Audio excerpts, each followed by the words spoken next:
hamil. Kali ini saya didampingi Dr. Tita Hairinisa dari Rumah Sakit Permata Jonggo.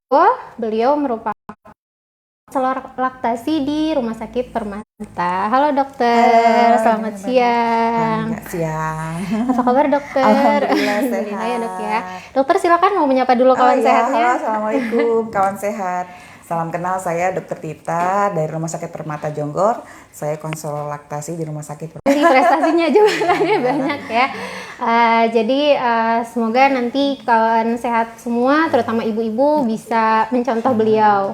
Walaupun seorang ibu, tapi bisa juga bekerja atau menjabat di rumah sakit atau instansi atau pelayanan publik lainnya. Bicara bisik, saya lupa nih, maaf ya. Jadi bisik ini muncul, inovasi ini muncul karena memang untuk mengoptimalkan media yang ada untuk mengedukasi masyarakat. Harapannya dengan adanya program bisik, semua masyarakat, terutama di wilayah kerja Puskesmas Sukanegara, bisa mendapatkan informasi kesehatan lebih mudah. Untuk mengefektifkan waktu, langsung aja kita bahas mengenai persiapan puasa untuk ibu menyusui. Jadi biar nggak galau lagi ya dok ya. Ibu-ibu banyak yang sedang menyusui di sini? Banyak ya. Baik, biar ibu-ibu bisa memutuskan nanti harus puasa atau enggak, kita langsung bahas aja bersama dokter Tita. Silakan dokter. Baik. Jadi mungkin kita akan bahas pertama ada dari definisinya sendiri ya. Jadi kita biar enak nih dari awal dulu kita bahas tentang apa sih sebetulnya definisi menyusui. Mungkin banyak yang menyusui yang memberi ASI, tapi sebetulnya kalau untuk definisi atau arti sebenarnya menyusui adalah ketika kita memberikan ASI secara direct breastfeeding. Jadi dari payudara langsung ke bayinya sendiri. Cuma tapi bukan berarti kalau misalnya memberikan ASI lewat ASI perah berarti tidak memberikan ASI ya. Cuma kan ini namanya proses menyusui sendiri gitu. Jadi walaupun ASI perah juga tetap menyusui ya dok ya? Iya betul, tapi secara definisi memang beda gitu pemberiannya. Gitu ya. Jadi terus kalau misalnya untuk manfaatnya sendiri menyusui ini ada manfaatnya nggak sih dok? Oke, terima kasih Mbak Dwi. Untuk manfaat banyak sekali ya untuk menyusui ini. Pertama kalau dari segi kesehatan tentu saya ada dua faktor ya, dari mulai kesehatan ibu dan juga dari kesehatan bayi itu sendiri. Karena dalam menyusui itu yang paling penting adalah terjadinya bonding atau hubungan kasih sayang yang sangat erat antara ibu dan bayi. Ketika menyusui itu terjadi proses bonding yang luar biasa. Kalau ke ibu itu akan memberikan rasa nyaman gitu ya. Juga akan memberikan efek hormon oksitosin yang membuat tenang. Dan juga efek hormon oksitosin itu juga membuat kontraksi rahim. Jadi bisa mengurangi perdarahan pasca persalinan. Baik itu persalinan normal maupun persalinan sesar. Itu yang pertama dari ibu. Kalau untuk dari bayi sendiri tentu saja bahwa sebaik-baik susu apapun yang paling terbaik adalah ASI. Nutrisi di dalam ASI itu yang paling luar biasa, yang paling banyak ya, yang sangat berguna dari mulai asam esensialnya, proteinnya, lemaknya itu luar biasa. Jadi ASI adalah makanan bayi yang paling baik gitu. Jadi pemberian ASI itu juga akan membuat bayi itu jauh lebih cerdas, jauh lebih sehat dan jauh lebih imunnya itu lebih bagus dibandingkan anak-anak yang non ASI. Berarti menyusui juga merupakan salah satu yang bisa mencegah stunting katanya dok ya? Betul sekali dengan pemberian ASI itu akan mencegah stunting ya, karena kan stunting itu kan bisa jadi juga karena salah pemberian. Jadi ketika kita tidak mematuhi koridor pemberian ASI, misalnya pemberian ASINya itu cuma 2 bulan, terus setelah itu dikasih MPASI gitu ya, karena banyak kasus terjadi. Nah itu akan menyebabkan terjadinya kerusakan atau misalnya luka di lambung atau sehingga menyebabkan nanti ada perdarahan, ada anemia, bisa juga terjadi diare gitu ya. Sehingga karena 1000 hari pertama itu penting dari mulai embrio itu dibentuk sampai bayi itu sekitar usia 2 tahun ya. Jadi itu memang pemberian ASI adalah yang paling utama dan bisa mencegah stunting seperti yang disebutkan oleh Mbak. Berarti sampai 2 tahun ya dok ya untuk menyusuinya. Nah terus nanti kan kita sebentar lagi mau puasa ya dok ya? Kurang lebih 28 hari lagi mulai hari ini. Untuk ibu-ibunya boleh nggak sih dok puasa pada saat nanti menyusui? Oh ya, baik, ini terima kasih pertanyaannya Mbak Dwi, bahwa memang kalau untuk puasa itu sebetulnya kita melihat dari dua sisi ya. Pertama mungkin dari agama. Kalau dari agama sendiri sebetulnya mubah-mubah saja boleh gitu ya, selama memang ibu bisa gitu. Tapi kalau memang tidak bisa berpuasa pun Allah memberikan kemudahan bagi ibu-ibu yang sedang menyusui ini gitu ya. Boleh menggantinya dengan qada dan juga dengan fidyah. Kalau secara medis, kalau dari ilmu laktasi, kita harus memastikan dulu nih si bayinya ini masih dapat ASI eksklusif atau tidak. Kalau misalnya masih ASI eksklusif, si bayi itu hanya mengandalkan ASI untuk mengisi atau mendapatkan energinya dari tubuhnya tersebut. Jadi kita pastikan dulu bahwa ibu ini tidak dalam proses menyusui ASI eksklusif. Tapi kalau misalnya dok, tapi saya kuat, anak saya juga sepertinya kuat, itu juga nggak masalah. Jadi kita harus melihat berbagai aspek dulu. Kalau dari secara medis pastikan dulu memang bayinya tidak sedang dalam ASI eksklusif. Tapi kalau misalnya ternyata ibunya tetap mempunyai pendirian kuat dan yakin, atau mungkin ibunya sudah punya stok ASI perah yang cukup banyak gitu ya, saya yakin dok, oke boleh. Tapi kita lihat lagi sisi yang lainnya. Apakah anaknya ini selalu direct breastfeeding atau anaknya sudah terbiasa pemberian susu ASI perah kalau misalnya pada ibu-ibu bekerja gitu ya. Terus jadi biasa diberikan ASI baik itu misalnya lewat botol ataupun lewat gelas atau cup feeder. Terus yang ketiga dipastikan juga dalam keadaan sehat, baik ibu maupun bayi. Kenapa? Kalau misalnya bayinya memang lagi sakit jangan memaksakan, kayak misalnya gini, atau bayi-bayi kondisi tertentu yang lahirnya prematur gitu ya, yang kita itu harus mengejar berat badannya, biar itu berat badannya kita lagi kejar-kejaran nih KMS. Jadi nggak mungkin juga ya kita sebagai orang ibu egois gitu ya, dalam harus naik, terus kita memaksakan diri. Jadi harus kita melihat tuh mana yang sisi baiknya dan sisi kurangnya gitu. Kalau ternyata banyak kerugiannya terutama bayi gitu ya, sebaiknya si ibu tidak berpuasa gitu. Oh ya dok, tadi sempat disinggung tentang ASI eksklusif. Takutnya kawan sehat nih masih ada yang bingung ASI eksklusif apa ya gitu.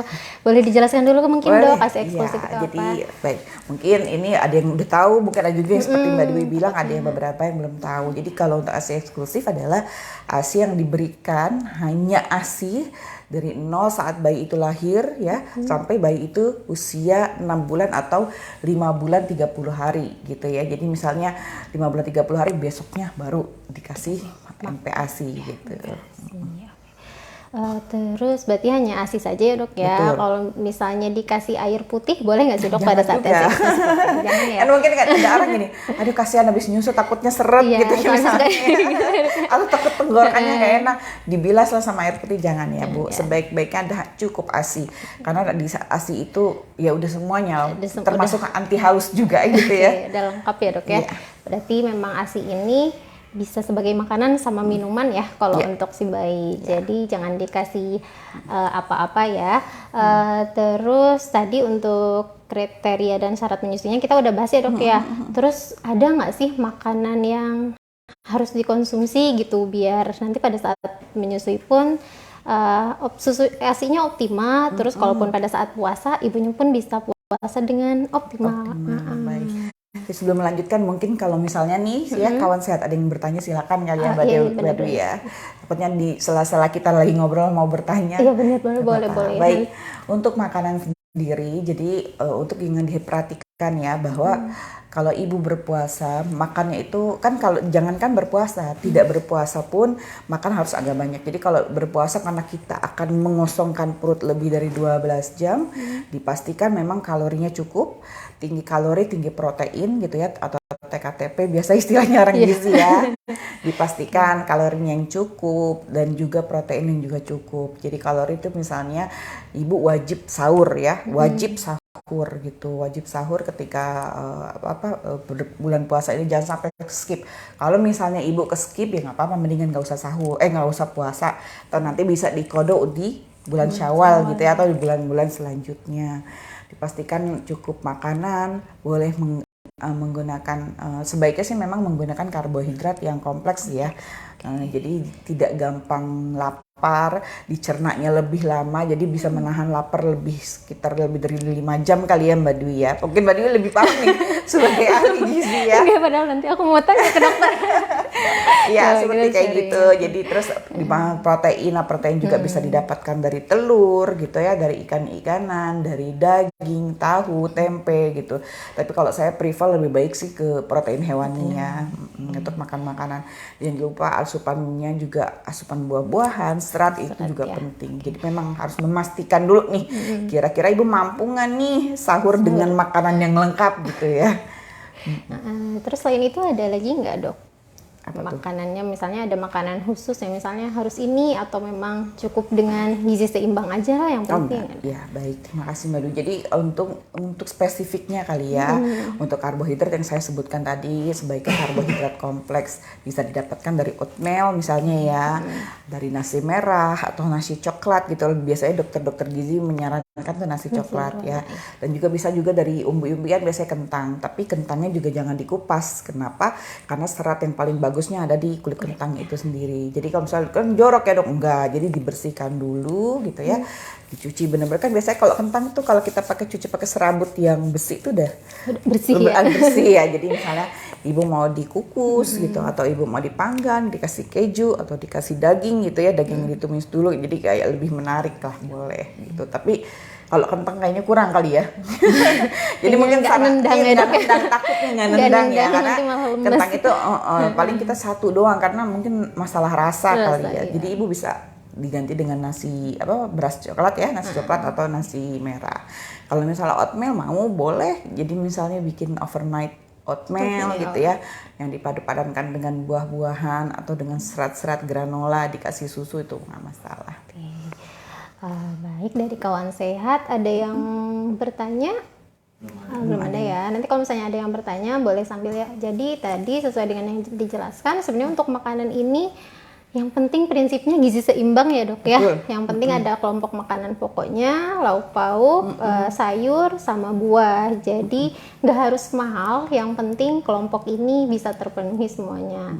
Apalagi untuk sekarang mungkin ada tagline stunting ya dok ya, yang cegah stunting dengan protein hewani. Betul. Gitu ya. Jadi untuk protein hewani ini mungkin lebih dianjurkan, terutama untuk ibu-ibu yang masih menyusui ya, karena masih kelompok 1000 hari pertama kehidupan.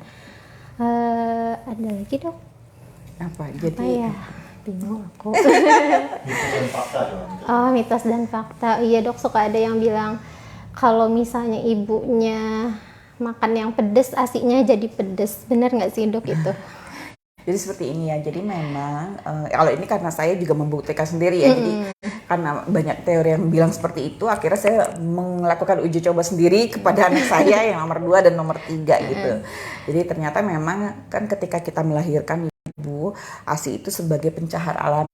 Jadi kan makanya kalau habis lahiran tuh bayi saya gitu ya, sampai 3-4 kali pupnya warnanya kehijauan, itu hal yang normal karena memang ASI adalah pencahar alami untuk si bayi. Nah, di 40 hari pertama itu mungkin ketika badan bayi belum sempurna ya, penyerapannya masih 100% gitu, belum bisa memilah mana yang memang benar ya, mana enggak. Itu memang sebaiknya ibu menghindari makan makanan pedas. Tapi setelah itu ya udah, ibu mau makan pedas nggak masalah. Nanti tubuh tuh sudah, masya Allah sudah nyiapin bahwa tubuh bayi ya nggak serentan itu gitu. Jadi ibu makan pedas ya nggak masalah. Tapi bukan berarti ibu tiap hari gitu ya Boleh makan pedas gitu. Kasihan juga gitu.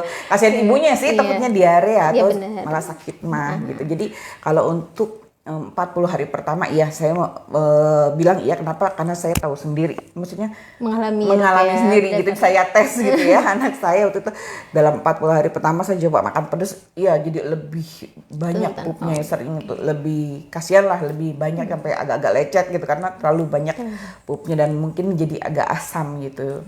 Tapi setelah 40 hari saya makan pedas nggak masalah. Nggak masalah. Berarti karena 40 hari ini masih pembentukan ya, Betul ya, masih penyempurnaan adaptasi tubuh ya, ketika biasanya mungkin hanya dari air ketuban, maksudnya dalam apa yang dimakan ya udah, kalau kali ini kan enggak ya, belajar mencerna sendiri, belajar untuk melakukan fungsinya sendiri. Nah terus kan dok, pada saat menyusui juga jadi bahasan nih. Ada juga kan masalah-masalah pada saat menyusui ya, yang kayak ada yang sampai, maaf nih ya dok ya, misalnya payudaranya bengkak atau mastitis. Itu bagaimana sih cara mengatasinya? Terus bagaimana kalau misalnya bisa sih mencegah ya? Karena takutnya nanti misalnya lagi puasa, tiba-tiba malah sakit. Yang awalnya udah siap, sebenarnya dia siap puasa, tapi gara-gara ngalamin bengkak jadinya udah lemas, udah gitu. Udah gimana tuh dok caranya? Baik, terima kasih Mbak Dwi. Jadi selama ibu menyusui, selama ibu sepuasa dan menyusui, ibu nggak apa-apa terus aja menyusuin ya. Sesuka bayi, nggak perlu diatur-atur. Jadi bagaimana mencegah mastitis terjadi, ya tetap diberikan ASI.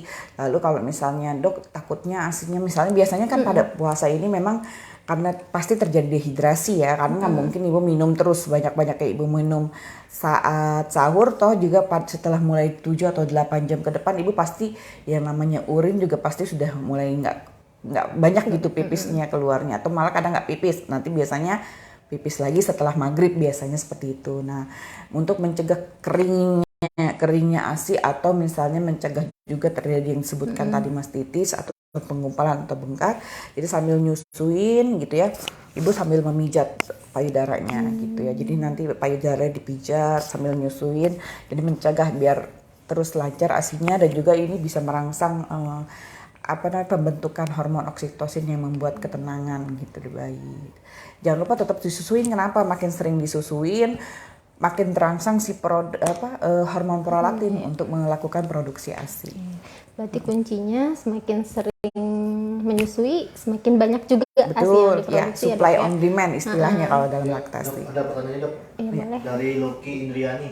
Dok, baiknya makan telur ayam berapa kali sehari untuk busui ketika puasa? Nah ya tuh pertanyaan yang bagus nih ya, pas banget ya. Saya juga lupa, terima kasih sudah diingatkan bahwa memang salah satu makanan yang paling bagus untuk ibu selama sahur itu adalah telur. Untuk telur sendiri memang banyak sekali telur ayam, boleh ayam kampung, boleh ayam negeri gitu ya. Jadi memang beberapa ahli gizi sendiri sampai ahli diet gitu ya bilang sebetulnya walaupun kolesterol pada telur tinggi gitu ya, kuning telur, tapi kolesterol yang pada telur itu adalah kolesterol yang masih bisa ditolerir oleh tubuh gitu. Jadi kalau saran saya ibu 2-3 telur ya masih aman-aman aja. Sebetulnya itu sarapan yang paling baik atau sahur yang paling baik, karena memang protein pada telur itu luar biasa banget gitu, bisa menahan rasa lapar gitu dibandingkan dengan misalnya ibu tahu atau tempe saja gitu, atau yang protein yang lain. Tapi memang telur itu yang salah satu direkomendasikan untuk ibu yang sedang menyusui dan ingin melakukan puasa. Jadi ibu bisa konsumsi 2-3 telur, nggak masalah ibu. Gitu ya. Jadi selain dari itu memang telur juga punya nilai biologis tinggi ya dok. Betul. Ya. Jadi penyerapannya tuh bisa optimal. Apalagi kalau misalnya caranya mungkin dikukus atau direbus ya. Jadi nggak ada protein yang rusak ya dok ya. Betul. Betul ya. Sebaiknya memang telurnya direbus atau dikukus boleh. Nah, kalau proteinnya takutnya kalau kadang kan kalau kita goreng-goreng minyaknya juga ya. Terus ada yang kecoklatan. Minyaknya juga, terus pemanasan yang mungkin kita lupa nih. Ada orang kan yang suka juga tuh telur ceplok tuh agak-agak garing pinggirnya, Sampai jadi coklat ya kan. Iya, Nah padahal di situ nanti khawatirnya protein yang ada di telur itu jadi rusak. Ada lagi pertanyaannya mas? Belum ada ya. Gimana nih dokter? Kali aja dokter ada sharing gitu pengalaman dokter selama tips-tipsnya untuk puasa. Ibu sui pas mau puasa apa aja nih, mulai dari sahur sampai buka. Oke, tipsnya ya. Jadi nanti ibu-ibu yang pertama saya konsultasikan dahulu ke dokter anak ya Bu. Itu yang paling utama. Konsultasikan ke dokter anak, kenapa? Karena yang harus paling ibu harus pikirkan adalah keadaan bayinya. Mungkin kalau kita bisa ukur sendiri ya, seperti apa sih kita bisa menahan diri misalnya seperti itu. Kita harus pastikan bahwa memang anaknya itu sehat, dalam KMS hijau ya, tidak sedang kejar tayang, tidak mengalami sakit ya, tidak juga lahir dengan BBLR gitu ya. Terus pastikan ibu sebaiknya memang sudah tidak lagi dalam proses memberi ASI eksklusif. Jadi si bayi sudah mulai MPASI. Jadi tidak lagi mengandalkan ASI untuk sehari-harinya. Jadi tidak terlalu berat ibunya juga nantinya. Kalau misalnya hanya ASI eksklusif, ASI doang, yang anak itu hanya ASI, nggak ada yang lain. Tapi kalau sudah MPASI bisa terbantu itu mulai dari pure ya, mulai dari mungkin bubur saring atau bubur susu dan yang lainnya. Jadi masih bisa terbantu, tidak hanya ASI saja. Terus yang ketiga, ibu juga harus sehat ya, dan ibu harus sehat dan emang sudah diizinkan juga sama suami kan. Semuanya kan harus oke gitu ya. Kalau suami bilang janganlah ini anakku misalnya gitu kan, ya aku nggak mau, jangan boleh, ya udah. Kalau suami bilang enggak, ya udah enggak, jangan gitu ya. Jadi pastikan dulu semua udah oke dari berbagai aspek. Pertamanya dari bayi, yang kedua dari ibu, dan yang ketiga adalah dukungan dari keluarga. Karena itu penting ya. Kalau misalnya kita udah oke, semua oke, tapi keluarga enggak, terutama suami gitu ya, enggak usah gitu, nanti ntar suka ada kendala aja gitu ya. Itu yang pertama. Yang kedua, pastikan harus selalu sahur ya. Sahur itu wajib dengan gizi seimbang. Sahur itu bisa dengan oatmeal, tuh yang paling bagus adalah ya karbohidrat kompleks yang tadi saya sebutkan. Bisa dengan oatmeal, bisa membuat overnight oatmeal atau oatmeal yang dimasak dulu gitu ya, mau dicampur. Mungkin ada sebagian orang memang suka gitu sama oatmeal, yaitu pinter-pinternya ibu aja gitu ya. Ada yang oatmealnya misalnya di blender dulu, lalu dijadikan bubur. Ada juga yang itu terserah untuk pengolahannya. Bisa juga, saran saya adalah, karena kita kan memang mikirnya harus agak kenyang lama ibu karena lagi nyusuin. Jadi memang saran saya adalah karbohidrat kompleks gitu ya. Oatmeal, nasi merah atau nasi coklat gitu. Kalau memang mau umbi-umbian bisa, cuma memang takutnya bagi kita orang Indonesia ya nggak nendang gitu, rasanya nggak nendang gitu. Nggak makan takutnya. nasi, nggak makan ya dok.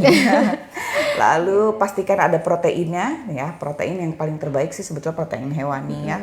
Mulai dari ayam, dari telur yang tadi disebutkan, telurnya yang rebus baiknya ya Bu ya.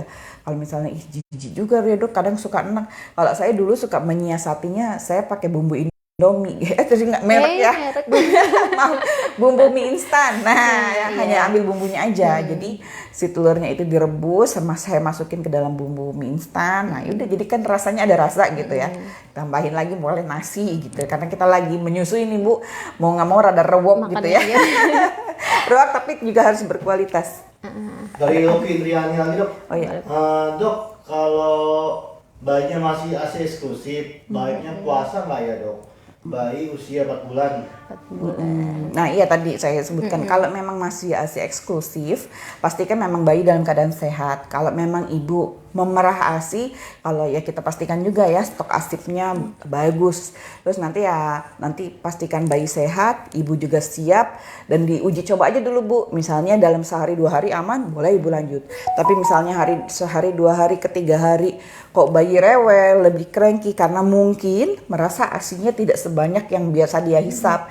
Nah sebaiknya sih dihentikan. Jadi coba aja dulu. Kalau saya tidak pernah melarang, yang paling penting ya itu tadi 3 aspek ya. Dari anak oke, sehat, ibunya oke, keluarga juga mendukung gitu. Tapi kita udah diuji coba, tapi ternyata dalam perjalanannya anaknya cranky, rewel, atau mungkin ada beberapa sebagian major, ya di stop aja. Di stop dulu. Jadi kalau misalnya memang nemu kayak gitu, ya jadi balik lagi ya ke diri kitanya, jangan sampai egois ya dok ya. Betul, Karena kan misalnya ada yang tapi ingin puasa, nanti sayang puasanya nggak dapat pahala gitu kan, ada yang suka begitu ya dok ya.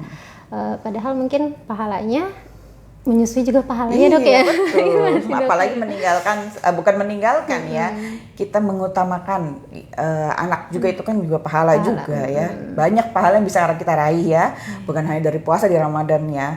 Banyak yang ngaji ya, terus mungkin menyiapkan yang mau sahur, berbuka, itu juga pahala juga.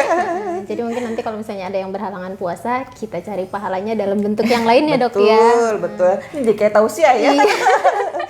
Baik, kita lanjutin lagi tadi ya. Dari mungkin dari mulai protein yang telur tadi, terus tipsnya untuk mengolah telur gitu ya. Mau diurak-arik misalnya gini, kalau saya biasanya bikin scramble eggs. Scramble eggs-nya itu saya masaknya itu pakai double boiler. Jadi kita pakai panci dulu ya, panci sampai mendidih, atau panci terus kita tutup nih pakai wajan. Jadi begitu si panci itu mendidih, kita biarin aja dulu. Paling kita hanya butuh setengah sendok teh margarin. Terus kita bikin telur urak-arik ya. Kalau telur urak-arik ada salah satu merek makanan fast food gitu ya. Jadi nanti telurnya misalnya 3 buah, ibu kasih susu full cream. Susu full cream sekitar 3 sampai 4 sendok, ibu aduk, kasih garam sedikit. Ibu arak-arak di situ itu Udah enak ya. banyak Langsung ngebayangin. banyak ngebayanginnya. Tapi kalau misalnya saya lebih suka versi telur mata sapi atau dadar ya nggak masalah. Yang penting ada rasa enak ketika memakannya. Kalau misalnya ada orang beberapa memang nggak tahan gitu ya sama telur rebus gitu. Terus pastikan juga ada sayur-sayuran ya Bu. Misalnya sayurannya Ibu misalnya mau bayam boleh, mau bokcoy boleh, pokoknya harus ada sayuran. Dan kalau saya pribadi sih usahakan sayurnya berkuah. Jadi lumayan tuh dapat cairan juga ya dari si sayur itu tersebut. Lalu juga buah-buahan yang berserat dan juga mengandung air yang banyak. Misalnya buahnya, tapi hati-hati juga jangan sampai terlalu manis ya. Karena ketika kita mengkonsumsi makanan yang terlalu manis saat sahur akan menyebabkan kita cepat lapar juga dan juga cepat haus. Pasti Mbak Dwi tahu juga ya. Karena ada gulanya Oh, iya. Dok ya. Silakan. Dok, bagaimana Dok jika pas lagi saya puasa ASI saya keluarnya dikit? Apakah saya harus batalkan puasa atau terus? Betul saya mau puasa nih Dok. Nah bagaimana Dok? Ketika lagi puasa ASI saya keluar dikit, karena kan nangis terus kasihan. Nah, ya itu tadi ya seperti saya bilang. Jadi ketika kita sudah coba nih di hari kesekian, kok anaknya rewel gitu ya, ya udah dibatalkan saja Bu, nggak masalah. Berarti boleh batal ya Dok? Boleh batal. Oh, itu boleh batal Mbak ya. Oke. Jadi boleh ya. Tadi memang ngelihat lagi kondisi ibunya ya Betul. Dok ya, kalau Kondisi misalnya bayi paling penting ya. udah sama bayi kayak gitu. Ada lagi yang bertanya nggak Mas? Nggak ada sih. Belum ada. Tapi masih banyak sih nih viewernya. Sekarang mau ngobrol, auto promosi kegiatan dari Puskesmas boleh? Oh iya. Sebenarnya kalau kegiatan puskesmas banyak ya, Dok ya. Oke, mungkin kali aja dokter mau sharing nih pas waktu pengalaman dokter dulu lagi menyusui pada saat bulan puasa. Karena biasanya guru terbaik itu pengalaman ya Dok ya. Kali aja mau dokter mau sharing Oke, gitu. terima kasih Mbak Dwi. Sebetulnya kalau sharing malah saya nggak ada pengalaman karena setiap saya menyusui saya pasti bayar fidyah gitu. Karena memang bayi saya ini anak-anak saya laki-laki semua ya. Nyusunya kuat ya Dok ya. Wah, nyusunya saya yang keliangan dan mungkin saat itu saya belum setahu seperti ini gitu bahwa ada trik-trik khusus untuk biar kita tuh bisa puasa nyaman, anak juga bisa tetap ASI. Jadi kalau itu saya sendiri belum bisa memberikan pengalaman nih karena memang saya 3 anak ya 3-tiganya nggak puasa. Karena laki-laki ya. Karena Jadi emang laki-laki laki-laki memang tuh biasanya susah nyusu ya. ya nyusunya lebih kuat dibanding yang perempuan ya. Betul. Jadi memang kalau misalnya nanti yang kawan saya mau info lebih lanjut sih lebih enak kan kalau misalnya memang mau konseling bisa langsung ke konselor laktasinya ya Dok ya. Jadi bisa. lebih enak nih pemecahan masalahnya kayak gimana. Jadi masalahnya tuh disesuaikan sama yang terjadi sama ibu-ibunya sama bayinya. Kalau misalnya mau ke puskesmas mungkin bisa ke nutrisionisnya, ke konseling gizi atau misalnya mau langsung ke konselor laktasi boleh langsung ke rumah sakit Permata ya Dok ya. Dokter Saya di Rumah Sakit Permata praktek setiap Selasa, Kamis dan Sabtu mulai dari jam 10 sampai jam 13. Tapi di luar jam itu bisa asalkan dengan perjanjian. Nanti bisa menghubungi nomor Rumah Sakit Permata di 0857 1000 6822. Jadi tergantung nggak kalau jadi Selasa Kamis Sabtu itu insya Allah saya selalu ada. Paling hari lain tergantung kegiatan gitu. Jadi misalnya makanya harus konfirmasi dengan perjanjian gitu. Karena memang banyak keluar-keluarnya Lumayan. ada PKRS soalnya. Oke, jadi nanti kalau misalnya untuk di puskesmas akan Luki kira boleh. Nuriani lagi ya. Dok, minta tipsnya supaya ASI-nya lancar dan bergizi, bernutrisi. Oke, itu tadi ya. Sebetulnya tadi kita lagi ngomongin tipsnya, potong ya. Jadi yang tadi saya sebutkan Bu, harus sahur, ya. Harus sahur yang tadi sebutkan juga. Nah mungkin Ibu bisa sambil catat juga. Jadi proteinnya harus protein yang kompleks ya Bu saat sahur. Lalu harus ada protein ya. Proteinnya bisa dari yang telur yang Ibu tadi sebutkan, yang tanyakan juga. Boleh dari tahu, tempe, ikan. Tapi pastikan ikannya ikan yang tidak atau makanan laut yang tidak bermerkuri tinggi ya. Jadi ada ikan-ikan tertentu ya yang dikhawatirkan banyak merkurinya. Jadi Ibu misalnya mau makan ikan kembung boleh, mau tuna boleh gitu ya, atau tongkol bisa aja. Lalu atau mungkin mau ayam atau sukanya lebih suka daging ya, nggak masalah. Lalu pastikan ibu juga makan makanan berserat. Jadi dalam satu piring itu ada nasi ya, nasi apa karbohidrat kompleks, lalu ada proteinnya, ada sayurannya, dan nanti ditutup oleh buah. Beberapa ahli gizi juga menyebutkan bahwa kacang-kacangan cukup bagus juga untuk menahan lapar. Tapi hati-hati juga Bu, ada beberapa orang bisa alergi ya sama kacang. Jadi memang pastikan ibu dalam keadaan sehat, tidak ada alergi dalam kacang. Untuk buah sendiri yang paling bagus memang adalah buah alpukat ya, karena alpukat mengandung asam esensial yang cukup tinggi yang bagus untuk ASI juga dan juga untuk perkembangan otak bayi juga gitu. Lalu terakhir adalah pastikan ibu terhidrasi dengan baik ya Bu. Jadi tipsnya adalah ini tips dari Dokter Putri ya, dokter gizi di Rumah Sakit Permata Jonggol, bahwa kita harus tetap terhidrasi dengan baik sekitar 2 liter per hari dengan minum 18 hari dengan diatur. Yang pertama adalah saat bangun tidur lalu saat sebelum sahur, terus 1 gelas saat sahur, 1 gelas sebelum imsak. Nah ini ada 4 gelas sendiri. Lalu nanti 4 gelas selanjutnya adalah saat berbuka, setelah makan berbuka, setelah tarawih, dan juga sebelum tidur gitu juga. Jadi pastikan ibu harus banyak minum. Dengan ibu baik minum atau terhidrasi dengan baik, ya nanti ASINya juga akan bagus. Dan pastikan ibu pumping ya, atau mengosongkan si ASI ini ya ketika malam hari. Jadi susui bayi mau sambil pumping boleh, karena kalau si ASINya kosong, dia akan merangsang prolaktin untuk ternyata udah kosong nih stok gitu ya. Akhirnya hormon prolaktin ini akan bekerja untuk memproduksi ASI. Sering disusui, kita selalu ingat ya, motonya supply on demand. Makin sering disusui, makin sering ditarik sama si bayi, makin banyak produksi ASI. Dan satu hal lagi, berhentilah puasa jika memang ada kendala, baik dari ibu maupun dari si bayinya sendiri. Kalau bayi yang tadi disebutkan tadi ada yang bertanya, bayinya rewel atau mencret atau jadi nangis terus, udah kita nggak boleh egois sebagai seorang ibu ya, sebagai orang tua jangan egois. Allah juga sudah memberikan kemudahan untuk ibu menyusui dan juga ibu hamil untuk tidak berpuasa. Oke. Gitu ya untuk tipsnya. Jadi ada lagi yang bertanya nggak? Nggak ada. Kos aja ya. Dokter ada pesan terakhir nggak yang ingin disampaikan? Atau sudah? Apa ya pesan terakhirnya ya, semangat aja ya. Semangat aja untuk menyusui, jadi semangat juga untuk berpuasa. Jadi niatkan puasa itu karena Allah juga, tapi jangan juga menyingkirkan. Jangan sampai kita egois gitu ya, karena juga Allah Maha memaklumi dan kita mendapatkan keringanan ya, hadiah lah ibaratnya ya.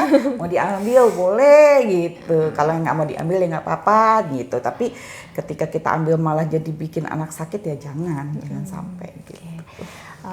Begitu ya, jadi tadi kita udah bahas tentang persiapan apa aja sih yang harus kita siapkan untuk menyusui. Jadi nanti ibu-ibu yang memang masih menyusui pada saat nanti bulan Ramadan ini, mangga dicek dulu ya kondisinya, mulai dari kondisi ibunya, kondisi bayinya, sama keluarga, terutama suami, karena kadang izin dari suami sih, ya izin dari suami itu efeknya besar sekali gitu ya. Betul.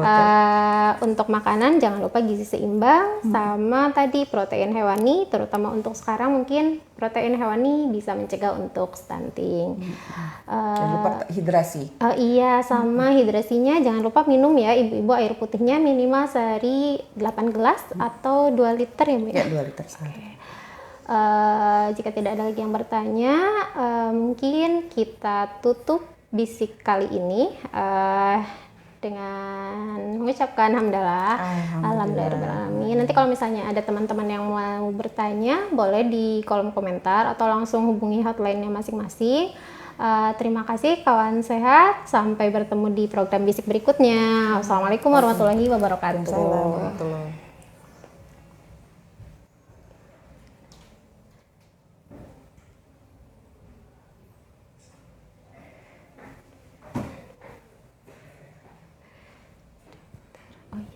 Pak dokter, makasih. Aku lupa loh bilang makasih ke dokter. Jangan. Hah?